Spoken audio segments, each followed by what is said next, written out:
दोस्तों नमस्कार। आज फिर एक हेल्थ टिप्स के साथ में, और आज की हेल्थ टिप्स है वह मौसम परिवर्तन पर।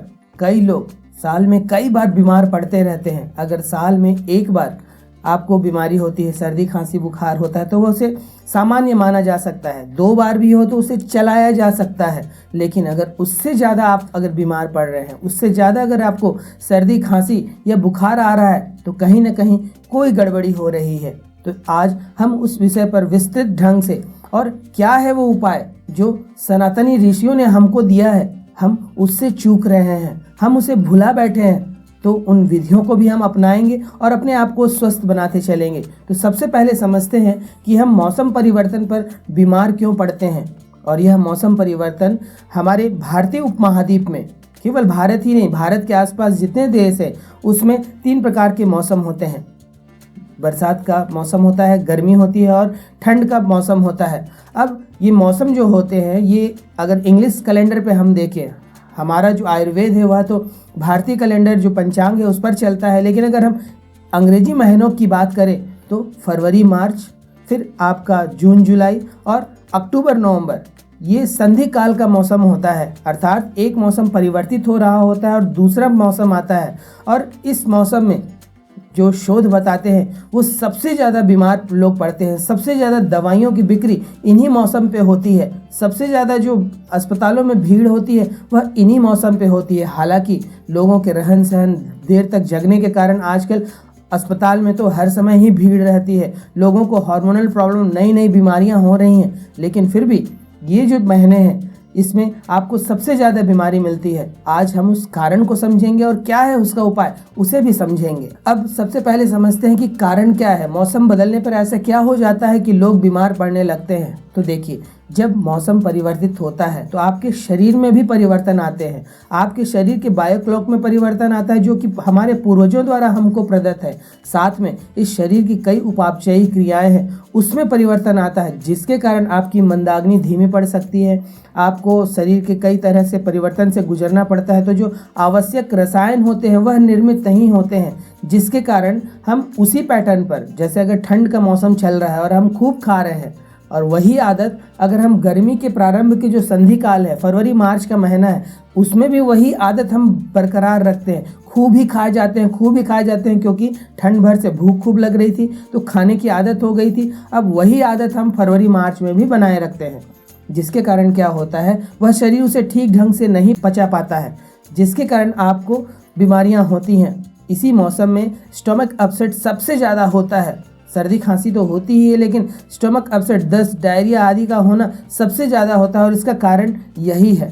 तो जब भी मौसम परिवर्तन होता है, आपके शरीर में भी कई परिवर्तन होते हैं, जो कि हमारे पूर्वजों द्वारा प्रदत्त हमारे डीएनए से जो हमको बायोक्लॉक मिला है उसके कारण भी, साथ में स्थानिक कारण भी। दूसरा कारण है कि जब भी यह संधि काल आता है, एक टेम्परेचर से दूसरा टेम्परेचर परिवर्तित होता है, तो आपके वातावरण में उपस्थित जो बैक्टीरिया, वायरस है वह भी सक्रिय हो जाते हैं। उनको भी अनुकूल वातावरण मिलने लगता है, और उसकी सक्रियता के कारण आपको यह बैक्टीरिया, वायरस का आक्रमण झेलना पड़ता है और आप बीमार पड़ जाते हैं। तो आपको इस मौसम में विशेष ध्यान देना है कि ऐसा जब भी मौसम आता है, सर्द गर्म जैसे जहाँ पे चीज़ होती है, एक अचानक ठंडी हो गई, अचानक गर्म हो गई, तो यह मौसम बैक्टीरिया, वायरस के लिए बहुत ही अनुकूल है। तो दूसरा कारण यह है। तीसरा कारण, और वह है मौसम के अनुसार शरीर को न बदलना। आप, ठंड का मौसम है, आपने खूब स्वेटर जैकेट डाला, अब गर्मी का मौसम आ गया है, तो हम अपने बच्चों को, अब बड़ों को हर समय फिर स्वेटर जैकेट ही इस महीने में पहनाए रखते हैं। जबकि यह जो गुलाबी ठंड है, इसमें आपको सुबह और शाम के समय में स्वेटर, जैकेट या इस तरह की चीज़ों का इस्तेमाल करना है, ताकि आप उस समय जो ठंड से बच सकें। लेकिन दोपहर भर गर्म रहता है। लेकिन कई माता पिता या कई बुजुर्ग भी एहतियात के तौर पर कि ठंड है, क्योंकि ठंड अभी गई नहीं है, अभी गर्मी आने वाली है, ना गर्मी आई है ना ठंड है, कभी ठंड लगती है कभी गर्मी लगती है, तो हम एहतियात के तौर पर गर्म कपड़े ही पहने रहते हैं, जिसके कारण भी आपको सर्द गर्म हो सकता है और इसके कारण आप बीमार पड़ते हैं। इसी प्रकार जब बरसात ख़त्म होती है या गर्मी प्रारंभ होने वाली रहती है, या फिर गर्मी का अंत होता है तो तापमान में परिवर्तन के आधार पर हम अपने परिवेश, अपने पोशाक को नहीं बदलते हैं। इसका आपको विशेष ध्यान देना कि आपके पोशाक आपकी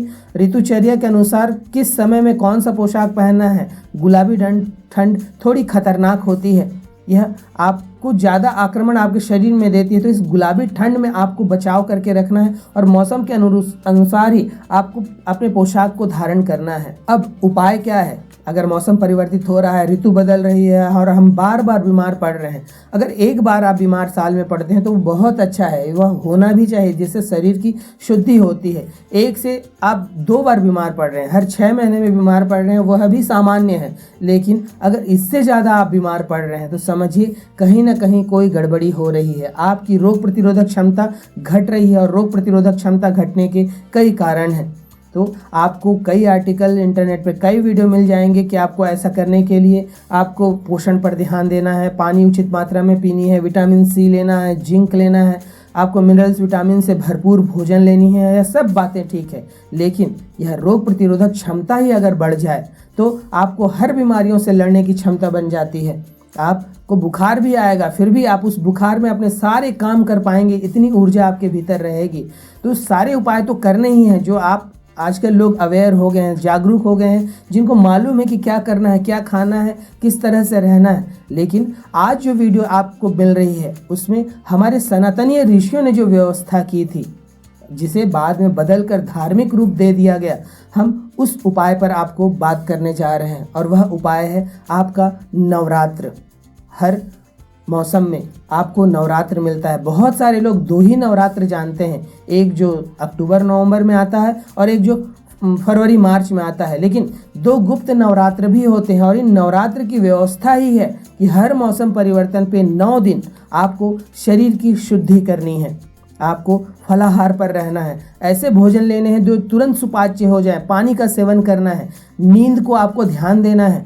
तो यह गुप्त नवरात्र और नवरात्र आपके शरीर की शुद्धि के लिए हैं और इन सब मौसम से बचाव के लिए ही है। तो जब संधि काल होती है, जब मौसम परिवर्तित हो रहा होता है, तब आपको अगर ये उपाय करते हैं, तब आपका शरीर, चूँकि आप फलाहार पर हैं, आप ऐसे आहार ले रहे हैं जो सुपाच्य है, शरीर को विश्राम मिलता है और उस संधि काल में जो शरीर में परिवर्तन आ रहे हैं उसके अनुसार वह अपने आप को ढाल लेता है, जिसके कारण आप फिर बीमार नहीं पड़ते हैं। और यही कारण है कि जो भी योगाचारी है, जो योग अभ्यास कर रहा है, जो ध्यान साधना में है, या जो इस तरह के नवरात्र को मान रहा है और अपने आहार, मौसम के अनुसार अपने आहार को परिवर्तित कर रहा है, वह बीमार कभी नहीं पड़ता।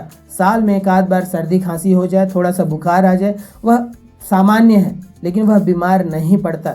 तो यही वह उपाय है जो सनातनी ऋषियों ने हमको दिया था, लेकिन कालांतर में इसे धार्मिक रूप दे दिया गया और उनकी मजबूरी थी, उनके पास विज्ञान नहीं था समझाने को। आज तो विज्ञान है, आज शरीर पर इतने सारे परीक्षण किए जा रहे हैं, तो उस परीक्षण के आधार पर ही, जो आधुनिक रिसर्च है उसके आधार पर मैं आपको बता रहा हूँ कि जब भी ऐसा मौसम संधि काल होता है तो आपको फलाहार पर रहना है।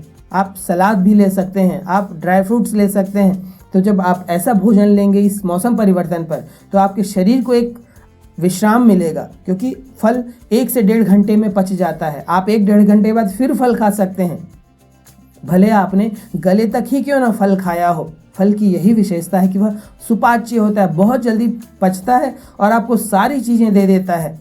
फलों का आपको जो मिश्रण करना है, मीठे फल के साथ में खट्टे फल भी लेने हैं, क्योंकि मीठे फल में विटामिन सी की मात्रा थोड़ी कम होती है।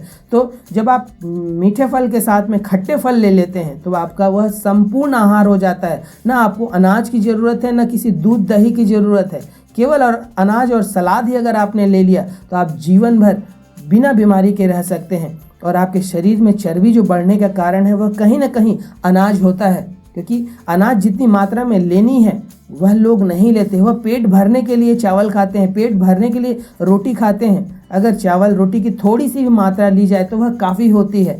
तो यह जो सनातनी व्यवस्था है नवरात्र की, गुप्त नवरात्र की, उसे आपको समझना होगा। और 9 दिन कोशिश करिए कि साल में 4 बार जब मौसम परिवर्तन हो रहे हैं, 3 मौसम में परिवर्तन हो रहे हैं, तो ये 4 जो गुप्त नवरात्र हैं, अगर हमने इसको ही पालन कर लिया तब आपको कोई बीमारी नहीं हो सकती है। और यह प्रयोग हमारे साथ में, मेरे साथ में कई लोग कर रहे हैं और इन 9 दिनों को विशेष बना रहे हैं। तो आप भी इन उपायों को अपनाकर अपने आप को स्वस्थ रखिए। अब नवरात्र आने वाली है, इस नवरात्र फलाहार पर और सलाद पर रहकर देखिए, फिर देखिए आपके शरीर में कितने परिवर्तन आते हैं। आपको शरीर हल्कापन लगने लगेगा।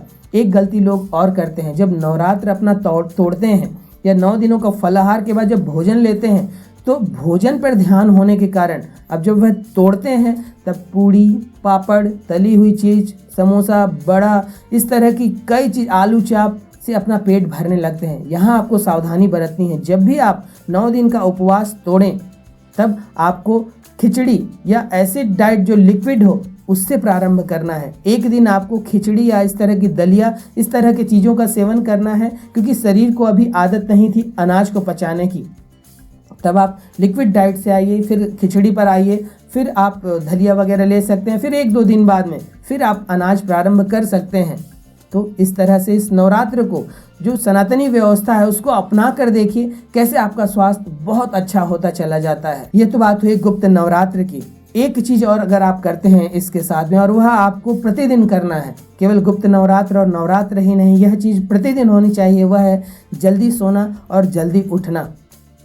नई शोध के अनुसार जब कोविड काल आया, कोरोना का यह दौर चला, तब यह पाया गया कि जो भी लोग जल्दी सोते हैं और जल्दी उठते हैं, जल्दी उठना चलिए एक बार हम माफ़ भी कर दें, लेकिन जो लोग जल्दी नहीं सोते उनकी रोग प्रतिरोधक क्षमता अच्छी हो ही नहीं सकती, क्योंकि रोग प्रतिरोधक क्षमता टिकी हुई है लिम्फ नोड से, अंतःस्रावी ग्रंथियों से। और यह लिम्फ नोड की रेस्टिंग का जो टाइम है वह रात को आयुर्वेद के अनुसार रात्रि का प्रथम प्रहर है। अर्थात अगर आप 9 साढ़े 9 बजे तक सो ही जाते हैं तब यह आपका लिम्फ नोड जो अंतःस्रावी ग्रंथियाँ हैं वो बहुत अच्छे से विश्राम में जाती हैं, जिससे आपका रोग प्रतिरोधक क्षमता बढ़ जाता है। और यही कारण है कि जो भी लोग जल्दी सोते थे उन्हें कोविड छू भी नहीं पाया।